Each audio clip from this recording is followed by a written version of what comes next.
The last region that we visited was the Priorat region, and this is on the east coast of Spain, and it's about a 5-hour drive from La Rioja. And we chose the town of Gratallops, which is kind of the central part of Priorat, and then found a hotel that was right in the middle. And there was a 3-bedroom, which was Clos De L'Obac, the winery. They didn't have room, so then we looked at this Campana, which is also 3-room, but it was recommended by Klaus Figueres because they work together. And you actually, when you're at Campana, then you go over for breakfast over at Clos De L'Obac. It's included with the hotel. As you drive along the countryside, you'll see these black cows up on the hills, and this was created as an advertising ploy for Brande de Jerez back in 1956. We also crossed the Meridian, the Greenwich Meridian, which goes all the way up to England, which was pretty cool. And there must have been hundreds, thousands, at least 1,000 of these windmills along the way. Definitely ecological and, taking advantage of the high winds that cross these plains. So the Priorat region is one of 2 regions it's a DOQ, and we took a picture of the sign coming in, and the DOQ, there's only 2 of them. There is the Priorat and La Rioja that have this level of classification. So getting into the town of Gratallops, a small town, sits on the top of a hill, and there's quite a few different little hotels and places to stay. And there's 70 wineries in the town.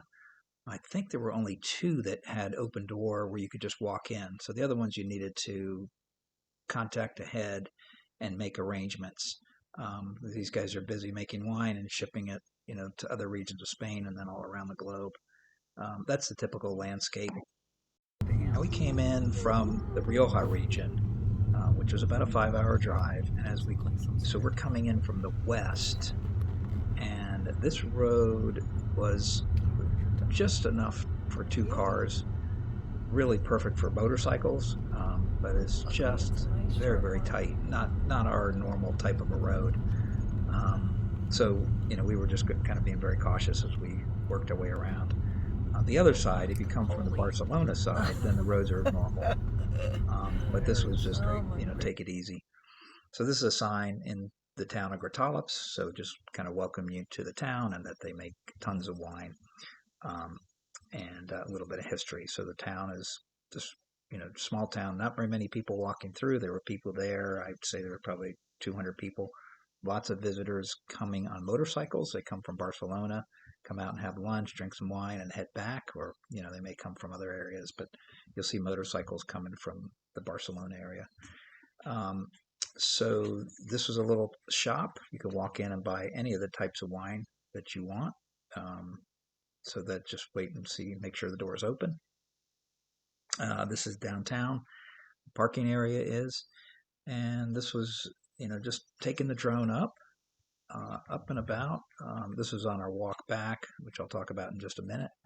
But over to the far left is Clos De L'Obac. The church steeple in the middle is where we were staying, and the winery regions are all around.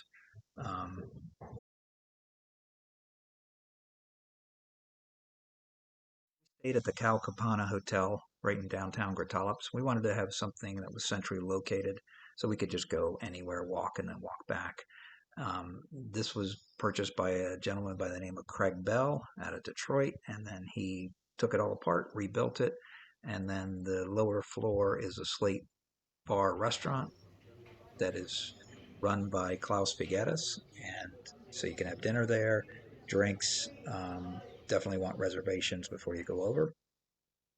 There are 3 rooms up above, and that was our view from the window, looking out over the town. So easy walking distance anywhere we wanted to go.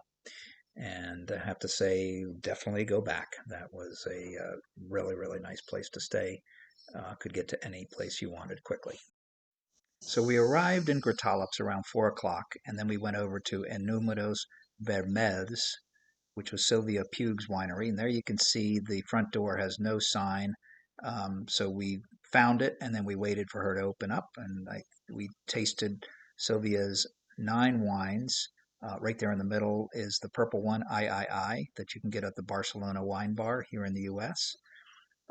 Sylvia is an artist, and so we took some pictures of her artwork that's on the wall. She also had these placemats that she had made, and they were for wine tasting, so you could see those. Um, she on each one of the boxes that goes out with her wines, she has a one drawing. She draws it, and it's different for every box that goes out. So definitely a keeper if you buy one of these boxes, the wooden boxes for sure. So we tasted all of the 9 wines, mostly Grenache, Hairy Grenache, Carignana. And her top 2 wines are those 2 right there. One is it's Carignana, grown on a 30% slope, and Carignana grown on a 70% slope. We bought a few of those and brought those back to us to the United States. And we signed up for a sunset wine tasting with Jordi from Cellar Devinssi, and he picked us up at the big oak tree along with another couple right there at the entrance to town and drove us up to the top of his vineyard. Je ne le savais pas. Alors, il y avait des voitures derrière moi qui commençaient à klaxonner. Alors, And he spoke French for the other couple, and he spoke English for us. And he poured his 3 wines. We had the Pica Pica appetizers. That was one of the options, and you can see we had had nuts, and it had a little piece of bread and some cheeses. And then he was kind enough to take some pictures of Lynn and me overlooking the sunset, and this is one of our favorite pictures. We love this picture.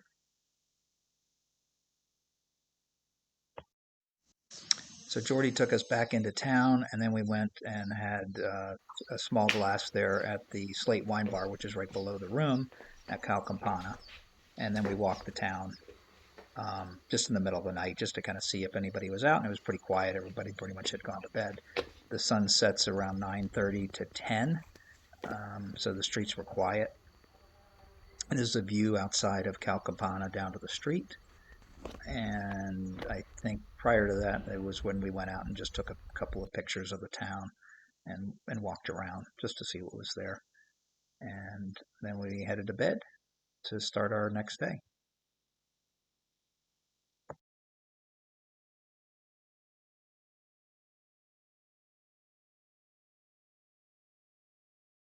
As part of Calcapana, then they have breakfast over at Klaus Figueres. So you can walk over there, and the breakfast is included with the hotel stay, with cheese and snacks and fruits and vegetables and orange juice. We arranged a wine tasting at 11 a.m., thinking that we were going to go to Sylvia's in the afternoon at Clos De L'Obac.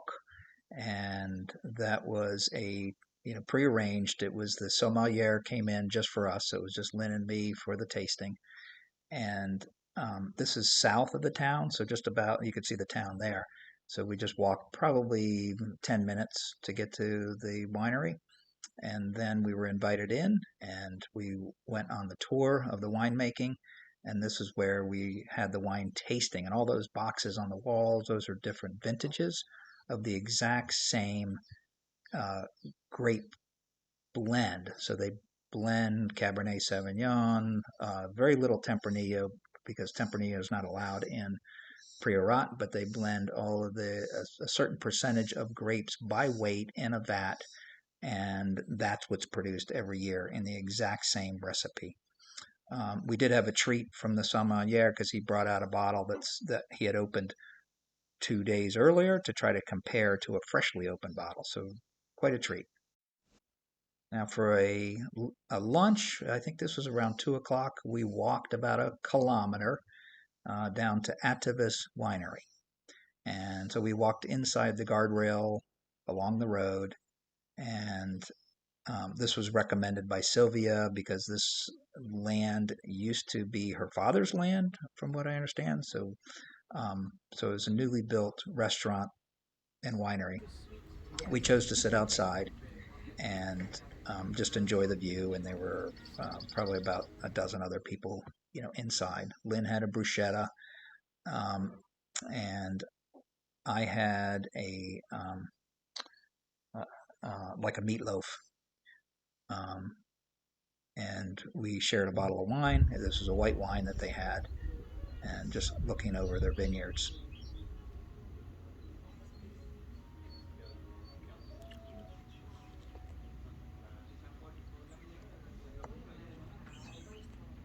And then we decided to have some dessert. Lynn had a lentil soup, and I had some chocolate truffles.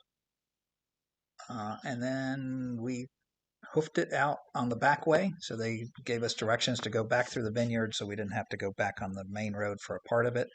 And we worked our way back. So you can see this is the small walk back, which was definitely easy. We wanted to avoid driving where we could, um, although we were just having sips of wine, so it really wasn't um, that much of a concern. So we took the drone out, flew it, and had us walking along.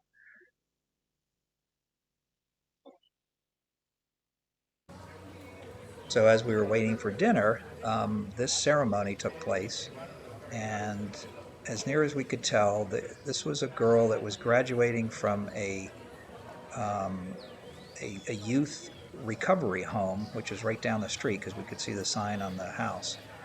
And so she was graduating and either moving out on her own or, um, you know, has a family that she's moving into. So, just kind of a nice success story and a nice way to enjoy the local town there, and how they really take care of their people and the people around them.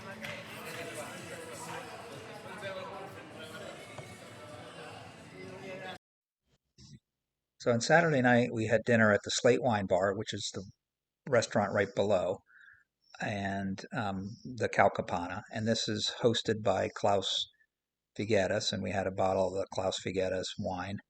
And you definitely have to have reservations here because people come out of wherever they are, and it is pretty full. Very popular place to have dinner. So make sure you call ahead and get reservations and have that set up.